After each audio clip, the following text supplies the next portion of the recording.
वो है आपका एनोमर्स। ठीक है, नेक्स्ट टॉपिक है आपका एनोमर। ठीक है, तो हम बात करें साइक्लिक जो स्ट्रक्चर की बात करें, जो आपके मोनोसैकेराइड्स है उनकी साइक्लिक स्ट्रक्चर की बात करें, तो जो साइक्लिक स्ट्रक्चर होती है मोनोसैकेराइड्स वो टू फॉर्म में प्रेजेंट होती है। एक होती है आपकी अल्फा फॉर्म और एक होती है आपकी बीटा फॉर्म। तो हम साइक्लिक स्ट्रक्चर की बात करें, साइक्लिक स्ट्रक्चर ऑफ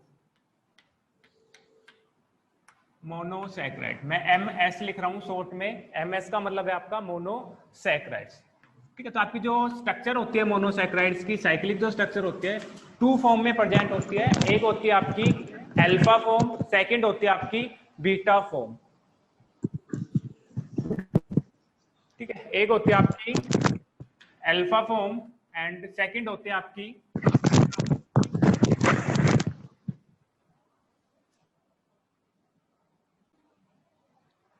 ठीक है, तो हम साइक्लिक स्ट्रक्चर की बात कर रहे हैं। तो जो साइक्लिक स्ट्रक्चर होती है मोनोसैकेराइड्स की टू फॉर्म में प्रेजेंट होती है। एक होती है आपकी अल्फा फॉर्म, सेकंड होती है आपकी बीटा फॉर्म।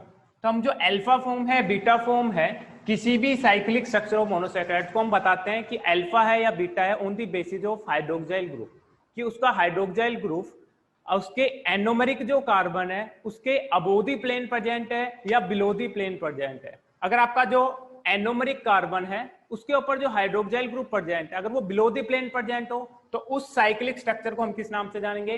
अल्फा फॉर्म के नाम से जानेंगे। अगर आपका जो हाइड्रोक्सिल जो ग्रुप है एनोमेरिक कार्बन पे अगर अबोव द प्लेन प्रेजेंट है तो उसको हम क्या कहेंगे? Beta form of monosaccharide. ठीक है, if hydroxyl group of anomeric carbon is below the plane is called alpha form. उसको हम क्या कहेंगे? अल्फा फॉर्म कहेंगे। जब आपका जो OH ग्रुप है एनोमेरिक कार्बन का कहां पे प्रेजेंट हो? आपका बिलो दी प्लेन प्रेजेंट हो, उसको हम क्या कहेंगे? अल्फा फॉर्म कहेंगे। If OH group of anomeric carbon is above the plane, वो क्या हो?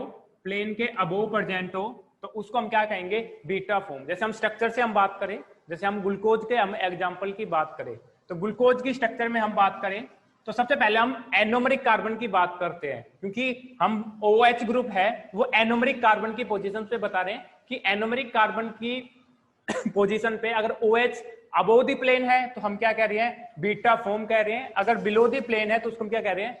अल्फा फॉर्म कह रहे हैं। तो फर्स्ट ऑफ ऑल आपको पता होना चाहिए कि व्हाट इज एनोमेरिक कार्बन। तो आपका जो एनोमेरिक कार्बन मोनोसैकेराइड्स के अंदर आपका जो एनोमेरिक कार्बन होता है, जो आपका हेमी एसिटल जो ग्रुप होता है, हेमी जो कीटल जो ग्रुप होता है, उसको हम किस नाम से जानते हैं? एनोमेरिक कार्बन के नाम से जानते हैं। तो फर्स्ट हम एनोमेरिक कार्बन की बात करें, एनोमेरिक कार्बन। ठीक है, तो मोनोसैकेराइड्स के अंदर जो आपका एनोमेरिक कार्बन है वो आपका हेमी एसिटल और हेमी कीटल ग्रुप को हम किस नाम से जानते हैं? एनोमेरिक कार्बन के नाम से जानते हैं। हेमी एसिटल और हेमी कीटल ग्रुप। ठीक है, आपके जो हेमी एसिटल ग्रुप है और आपके हेमी जो कीटल ग्रुप है इनको हम किस नाम से जानते हैं? एनोमेरिक कार्बन के नाम से जानते हैं। फर्स्ट ऑफ ऑल हम एग्जांपल की हम बात करें तो हम जैसे ग्लूकोज की बात करें तो ग्लूकोज के अंदर जो आपका फंक्शनल ग्रुप होता है वो आपका एल्डिहाइड ग्रुप प्रेजेंट होता है, और आपका एल्डिहाइड जो ग्रुप प्रेजेंट होता है उसके अंदर क्या होता है? आपका हेमी एसिटल ग्रुप प्रेजेंट होता है। तो आपका जो ग्लूकोज है, ग्लूकोज के अंदर आपका जो हेमी एसिटल ग्रुप प्रेजेंट होता है वो आपका प्रेजेंट होता है C1 कार्बन पे प्रेजेंट होता है। ठीक है, फर्स्ट कार्बन एटम जो होता है ग्लूकोज के अंदर वो कैसा होता है? आपका एनोमेरिक कार्बन होता है, एनोमेरिक कार्बन। तो ग्लूकोज के अगर हम एग्जांपल की बात करें तो ग्लूकोज के अंदर आपका जो हेमी एसिटल जो ग्रुप होता है वो C1 कार्बन पे प्रेजेंट होता है। दैट्स व्हाई हम C1 carbon of glucose is called anomeric carbon. और आपका जो एनोमेरिक कार्बन है, इस एनोमेरिक कार्बन पे first position of carbon atom पे अगर आपका hydroxyl group below the plane present है तो उसको हम क्या कहेंगे? Alpha form. अगर वो अबव द प्लेन प्रेजेंट है तो उसको हम क्या कहेंगे? Beta form. तो हम ग्लूकोज का एग्जांपल लेते हैं फर्स्ट। तो अगर हमारा जो ग्लूकोज है,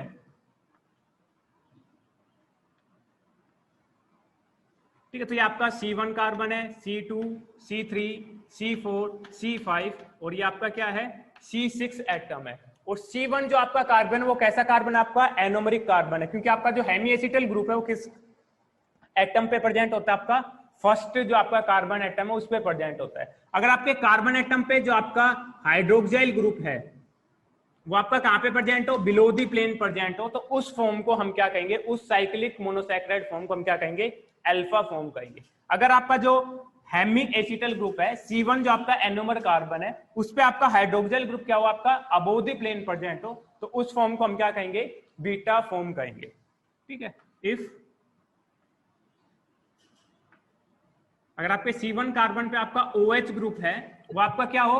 अबोव द प्लेन प्रेजेंट हो, तो उसको हम क्या कहेंगे? Beta form. और बिलो दी प्लेन प्रेजेंट हो OH ग्रुप, तो उसको हम क्या कहेंगे? अल्फा फॉर्म कहेंगे। तो इस ग्लूकोज मॉलिक्यूल को हम रिप्रेजेंट करेंगे अल्फा डी ग्लूकोज। कैसे रिप्रेजेंट करेंगे? अल्फा डी ग्लूकोज से रिप्रेजेंट करेंगे, जहां पे अल्फा रिप्रेजेंट कर रहा है कि आपका जो एनोमरिक कार्बन है उस पे जो आपका हाइड्रोक्साइल ग्रुप है वो कहां पे प्रेजेंट है? आपका बिलो दी प्लेन प्रेजेंट है। डी रिप्रेजेंट कर रहा है एब्सोल्यूट कॉन्फर्मेशंस की जो आपका लास्ट जो आपका एसिमेट्रिकल कार्बन है, आपका कायरल जो कार्बन है उस पे आपका जो हाइड्रोक्साइल ग्रुप है वो कहां पे प्रेजेंट है? आपका राइट हैंड साइड में प्रेजेंट है। दैट्स व्हाई इसको हम रिप्रेजेंट कर रहे हैं अल्फा डी ग्लूकोज से। बीटा फॉर्म को हम रिप्रेजेंट करेंगे, एग्जांपल हम पढ़ते ग्लूकोज का, तो इसको हम रिप्रेजेंट करेंगे बीटा डी ग्लूकोज। सेम उसी तरह डी ग्लूकोज आपकी एब्सोल्यूट कॉन्फॉर्मेशंस को रिप्रेजेंट कर रहा है कि आपका जो एब्सोल्यूट कॉन्फिगरेशंस में फोर्थ जो आपका साइकिल स्पाइरल कार्बन है उसके ऊपर जो आपका OH ग्रुप है वो कहां पे प्रेजेंट है? आपका राइट हैंड साइड में प्रेजेंट है। बीटा क्या रिप्रेजेंट कर रहा है कि आपका जो एनोमरिक कार्बन है, फर्स्ट जो कार्बन है ग्लूकोज का, उसके ऊपर जो आपका OH जो ग्रुप है वो कहां पे प्रेजेंट है? अबोव द प्लेन प्रेजेंट है। ठीक है। तो साइक्लिक जो स्ट्रक्चर्स है, एग्जाम्पल हमने लिया ग्लूकोज का एग्जाम्पल लिया, तो आपका जो ग्लूकोज जो मॉलिक्यूल्स है उसमें जो एनोमरिक कार्बन है वो आपका क्या है? C1 होता है, और C1 पे अगर आपका hydroxyl group below the plane present है तो उसको हम क्या रहे? Alpha form. अगर हाइड्रोक्साइल ग्रुप आपका अबोव द प्लेन प्रेजेंट है तो उसको हम क्या कहेंगे? बीटा फॉर्म के नाम से जानेंगे। तो आपके दो जो आपके डायस्टेरोमर्स है, अल्फा फॉर्म और बीटा फॉर्म, इन दोनों को हम क्या कहते हैं? एनोमर कहते हैं, कि आपकी ये एनोमरिक फॉर्म है। ठीक है। तो अल्फा फॉर्म और बीटा फॉर्म क्या आपका? एनोमर्स है। आपके जो दो डायस्टेरोमर्स है, आपका अल्फा डी ग्लूकोज और बीटा डी ग्लूकोज, ये दो डायस्टेरोमर्स है, इनको हम किस नाम से जानते हैं? एनोमर के नाम से जानते हैं। ठीक है। यहाँ पे आप तो कोलेक्टिवली यहाँ पे लिख लो, इनको किस नाम से जानते हैं? एनोमर के नाम से जानते हैं। ठीक है। तो आपको एनोमर्स में सबसे पहले आपको पता होना चाहिए एनोमरिक कार्बन पता होना चाहिए। तो ग्लूकोज की हम बात करें तो ग्लूकोज के अंदर जो आपका एनोमरिक कार्बन होता है वो आपका क्या होता है? C1 कार्बन होता है। इसको एनोमरिक कार्बन क्यों कह रहे हैं? क्योंकि आपका जो हेमी एसिटल और हेमी कीटल ग्रुप होता है उसको हम एनोमरिक कार्बन के नाम से जानते हैं। और ग्लूकोज के अंदर जो आपका हेमी एसिटल जो ग्रुप होता है वो कहां पे प्रेजेंट होता है? आपका C1 कार्बन पे प्रेजेंट होता है। तो हम C1 कार्बन की पोजीशंस पे देखेंगे कि आपका hydroxyl group above the plane present है या बिलो द प्लेन प्रेजेंट है। बट हम बात करें सेकंड, हम एग्जांपल की बात करें, अगर हम ग्लूकोज की जगह हम एग्जांपल ले फ्रक्टोज का एग्जांपल ले, फ्रक्टोज, तो फ्रक्टोज आपकी कैसे होती है? हेमिकीटल ग्रुप प्रेजेंट होता है, और आपका जो हेमिकीटल जो ग्रुप प्रेजेंट होता है आपका फ्रक्टोज के अंदर वो प्रेजेंट होता है आपका C2 कार्बन एटम पे प्रेजेंट होता है, present at C2 carbon atom. तो हम फ्रक्टोज के अंदर आपका एनोमरिक कार्बन क्या है? आपका C2 कार्बन एटम है।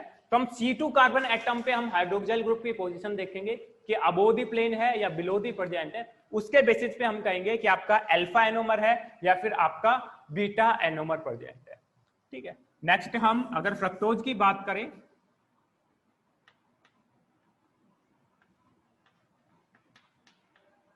ठीक है, तो आपका एनोमरिक कार्बन आपका कौन सा है? आपका सेकंड कार्बन एटम है।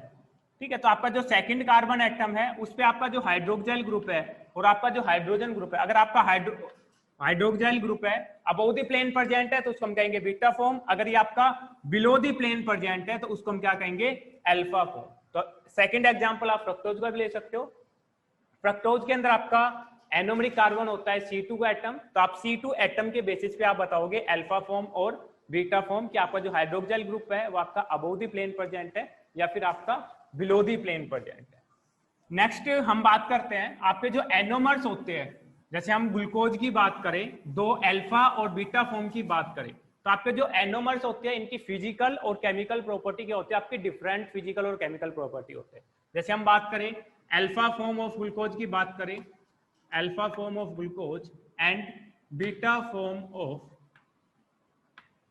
ग्लूकोज की हम बात करें, ठीक है। तो अल्फा फॉर्म और बीटा फॉर्म इन दोनों की जो फिजिकल जो प्रॉपर्टी होती है, फिजिकल एंड केमिकल प्रॉपर्टीज,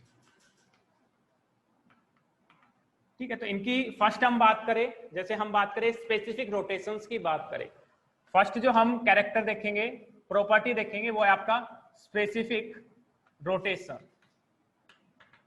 तो आपकी जो अल्फा फॉर्म जो ग्लूकोज है, क्योंकि आपके जो अल्फा और बीटा फॉर्म है ये आपके ऑप्टिकल आइसोमर्स है, ऑप्टिकल एक्टिविटी शो करते हैं। तो ऑप्टिकल एक्टिविटी शो करते हैं तो उनके अंदर क्या होगा, आपका स्पेसिफिक रोटेशंस होगा जो आपकी प्लेन पोलराइज को रोटेट करेंगे।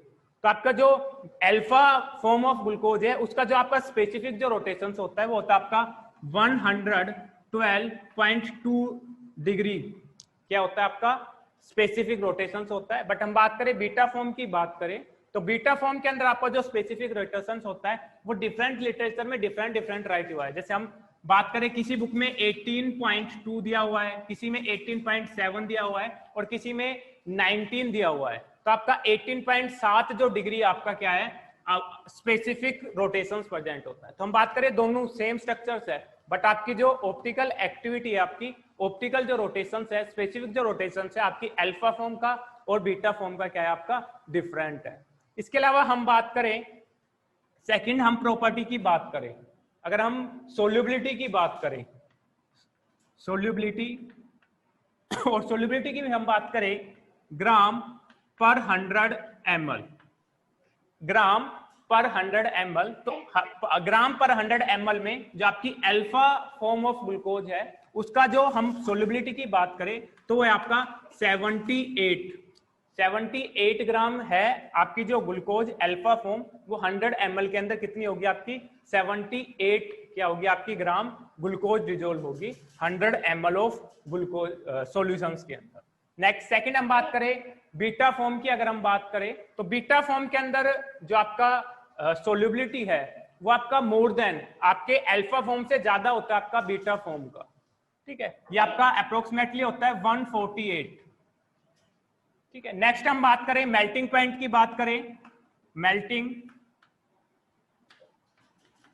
पॉइंट की बात करें तो आपका अल्फा फॉर्म है और आपका जो बीटा फॉर्म है दोनों का जो मेल्टिंग पॉइंट है उसमें भी क्या होता है आपका डिफरेंस होता है। तो आपके जो एनोमरिक जो स्ट्रक्चर्स होती है उनके अंदर आपकी स्पेसिफिक रोटेशन, उसकी जो फिजिकल और केमिकल प्रॉपर्टी है वो आपकी क्या होती है, डिफरेंट फिजिकल और केमिकल प्रॉपर्टीज प्रेजेंट होती है।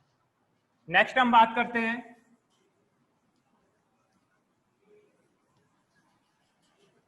Derivative of monosaccharides.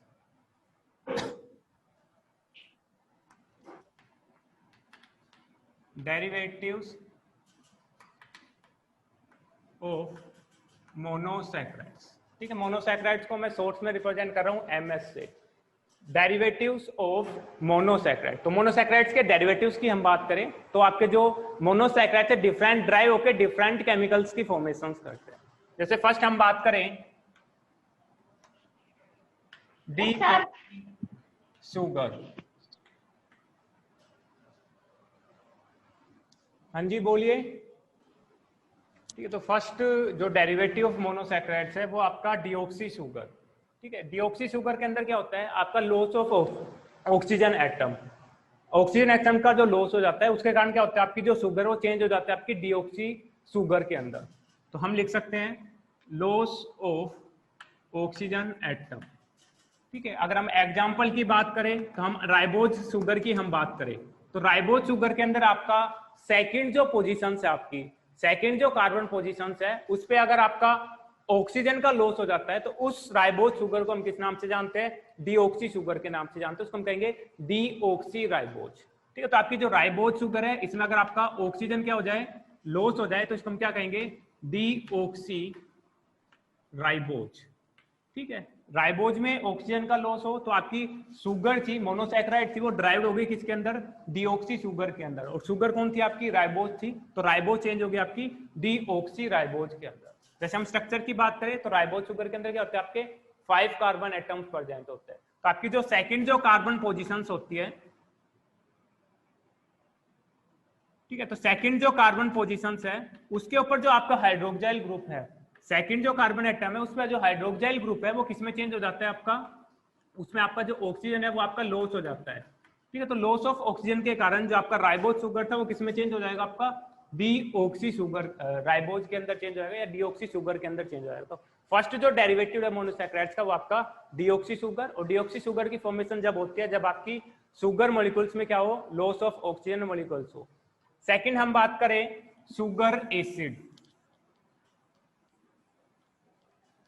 सेकंड है आपका sugar acid.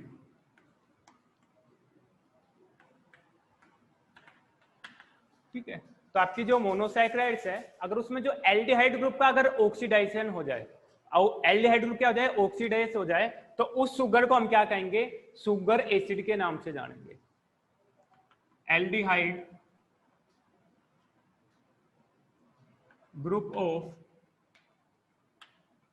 Aldose oxidise to form sugar acid, और उन शुगर एसिड को हम जानेंगे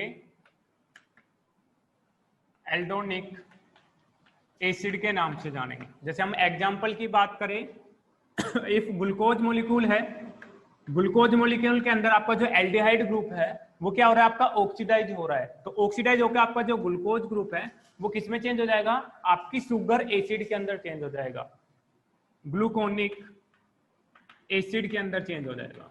ठीक है, जैसे हम स्ट्रक्चर की बात करें तो आपका ग्लूकोज ग्लूकोनिक एसिड में कब होगा, जब आपका जो एल्डिहाइड ग्रुप है वो क्या हो जाए, आपका ऑक्सीडाइज हो जाए। तो ऑक्सीडाइज होने के कारण आपका जो ग्लूकोज है वो किसमें चेंज हो जाएगा, आपका ग्लूकोज ग्लूकोनिक एसिड के अंदर चेंज हो जाएगा, जो आपका क्या है, शुगर एसिड है।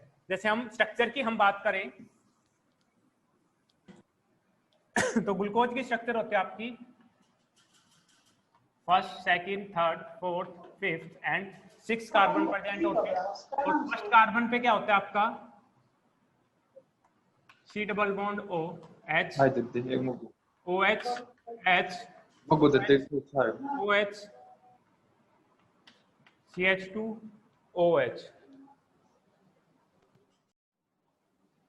ठीक है, तो फोर्थ जो आपका डेरिवेटिव है वो आपका ग्लाइकोसाइड्स, और आपके जो ग्लाइकोसाइड्स है वो डेरिवेटिव होते हैं मोनोसैकेराइड्स के व्हेन जब आपका हेमीएसिटल ग्रुप या आपका हेमीकीटल ग्रुप अल्कोहल के साथ रिएक्ट होकर क्या करें, ग्लाइकोसाइड्स की फॉर्मेशन करते हैं। जैसे हम एग्जांपल की बात करें, अगर आपका ग्लूकोज मॉलिक्यूल्स है वो आपका क्या हो रहा है, अल्कोहल के साथ रिएक्ट होकर कौन सा ग्लाइकोसाइड फॉर्म करेगा, ग्लूकोसाइड्स, ग्लूकोसाइड्स की फॉर्मेशन करेगा। If galactose sugar is present, galactose sugar के अंदर क्या हो रहा है, आपका अल्कोहल के साथ रिएक्ट कर रहा है, तो आपके किसमें चेंज होगा, आपका ग्लैक्टोसाइड्स के अंदर चेंज होगा। तो आपके जो ग्लाइकोसाइड्स है वो फॉर्म्ड होते हैं व्हेन आपके जो एमिएसिटल जो ग्रुप है, एमिकीटल जो ग्रुप है वो आपके अल्कोहल के साथ रिएक्ट होकर क्या करते हैं, ग्लाइकोसाइड की फॉर्मेशन करते हैं। इसके अलावा वेरी कॉमन ग्लाइकोसाइड्स की बात करें तो वेरी कॉमन ग्लाइकोसाइड्स है उआबिन, उआबिन जो आप हायर स्टडी के अंदर स्टडी करोगे, ये आपका एक इनिबिटर होता है। आपका सोडियम जो पोटेशियम पंप है उसमें एक इनिबिटर यूज किया जाता है सोडियम पोटेशियम पंप को इनिबिट करने के लिए, वो भी आपका एग्जांपल है किसका, ग्लाइकोसाइड का। तो उआबिन एक ग्लाइकोसाइड्स है। फंक्शंस की हम बात करें तो उआबिन का फंक्शंस होता है inhibit the sodium and potassium pump. जो आपका सोडियम और पोटेशियम जो पंप है उसको इनिबिट करने का काम करता है, उसको ब्लॉक करने का काम करता है उआबिन। और उआबिन क्या है, आपका ग्लाइकोसाइड्स है, जो आपका क्या है, मोनो डेरिवेटिव ऑफ मोनोसैकेराइड्स है। इसके अलावा एक और आपका मोर कॉमनली ग्लाइकोसाइड्स यूज किया जाता है जिसको हम स्ट्रिप्टोमाइसिन के नाम से, स्ट्रिप्टोमाइसिन। ठीक है, आपकी स्ट्रिप्टोमाइसिन क्या है, आपकी एंटीबायोटिक्स है, एंटीबायोटिक्स है जो आपके बैक्टीरिया को किल करने के लिए यूज की जाती है। तो नेक्स्ट एग्जांपल आपका स्ट्रिप्टोमाइसिन, ये भी आपका ग्लाइकोसाइड्स है, ये क्या है, आपका एंटीबायोटिक्स है। ठीक है, नेक्स्ट हम डेरिवेटिव की बात करें तो नेक्स्ट डेरिवेटिव है आपका शुगर एल्कोहल, शुगर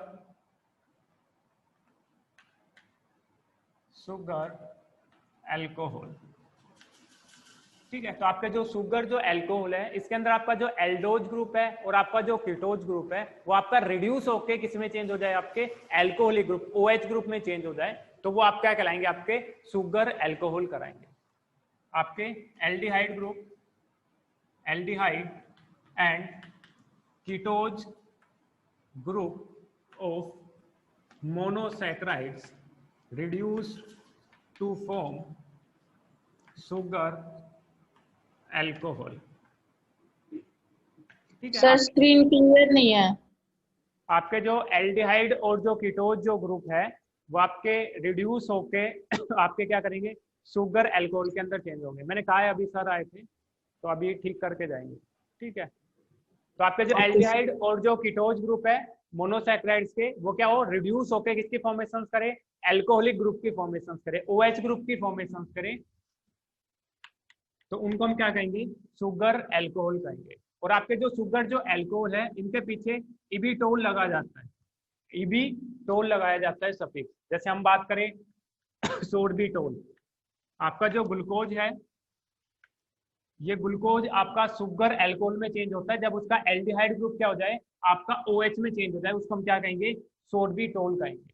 ठीक है, इसके अलावा हम बात करें आपके जो शुगर अल्कोहल है ये हमेशा कैसे प्रेजेंट होते हैं, आपके लीनियर स्ट्रक्चर में प्रेजेंट होते हैं। कैसे प्रेजेंट होते हैं, लीनियर स्ट्रक्चर।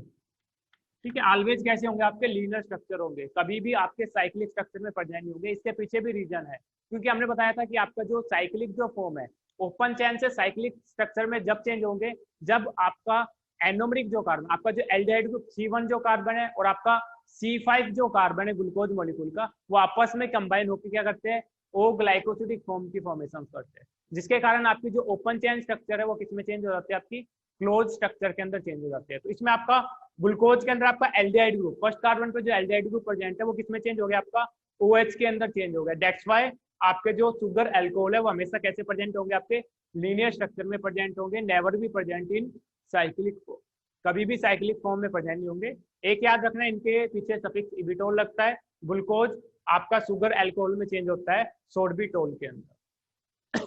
नेक्स्ट हम बात करते हैं कुछ एब्रीवेशंस की बात करते हैं। आपके जो मोनोसैकेराइड्स हैं उनके लिए कुछ एब्रीवेशन वर्ड यूज किए जाते हैं, उनको शॉर्ट वर्ड में यूज करने के लिए। जैसे हमने अमाइनो एसिड्स का एब्रीवेशन पढ़ा था, 1 वर्ड एब्रीवेशन देखा था हमने, 3 वर्ड एब्रीवेशन देखा था। इसी तरह आपके जो मोनोसैकेराइड्स हैं इनमें भी कुछ एब्रीवेशन यूज किए जाते हैं।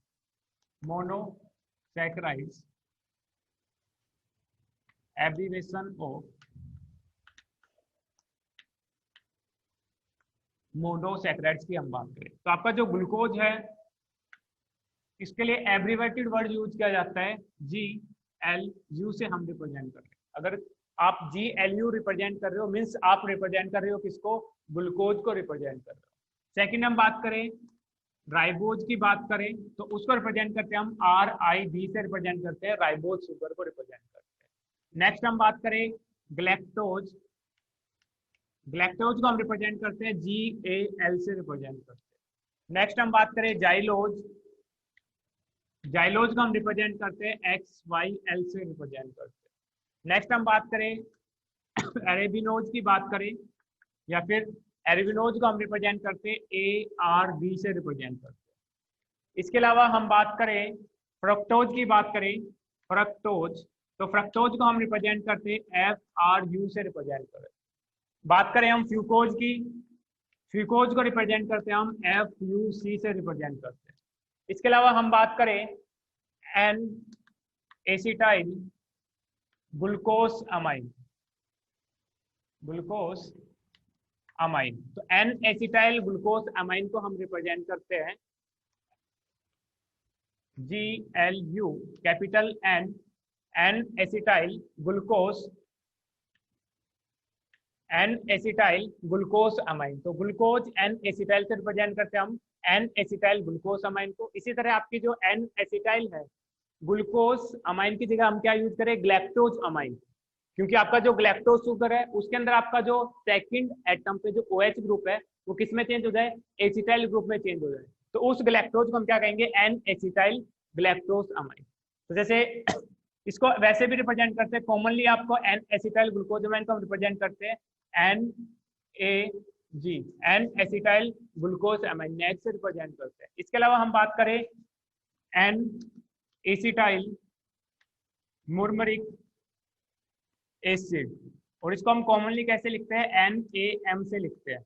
ठीक है, जो आप सेल वाल के अंदर नैग और नैम रिप्रेजेंट करते हो, तो आपका एन एसिटाइल आपका जो मुर्मरिक एसिड है उसको रिप्रेजेंट करते हो MUR एन गैल, सॉरी ACTL। ठीक है, मुर एन एसिटल, एन कैपिटल होगा तो मुर एन एसिटाइल मुर्मरिक एसिड। तो ये कुछ एब्रिविएशंस है जो आपके मोनोसैकेराइड्स है, जिसमें ग्लूकोज को GLU से रिप्रेजेंट किया जाता है, ट्राइबोज को RIB से रिप्रेजेंट किया जाता है, गैलेक्टोज को GL से रिप्रेजेंट किया जाता है, जाइलोज को XYL से रिप्रेजेंट किया जाता है, रेबिनोज को ARB से रिप्रेजेंट किया जाता है, फ्रक्टोज को FRU से रिप्रेजेंट किया जाता है, फ्रूकोज को FUC से रिप्रेजेंट किया जाता है, और आपकी एन एसिटाइल ग्लूकोज अमाइन है कॉमनली NAG लिखते हैं, और इसको हम रिप्रेजेंट करते हैं ग्लूकोज एन एसिटाइल से। अगर आपका ग्लैक्टोज अमाइन है तो हम लिखेंगे ग्लैक एन एसिटाइल, और आपका एन एसिटाइल मुर्मरिक एसिड है जिसको हम कॉमनली NaM के नाम से जानते हैं, उसको हम रिप्रेजेंट करेंगे MUR एन एसिटाइल से रिप्रेजेंट करेंगे। तो कुछ एब्रिविएशंस है आपके मोनोसैकेराइड्स के।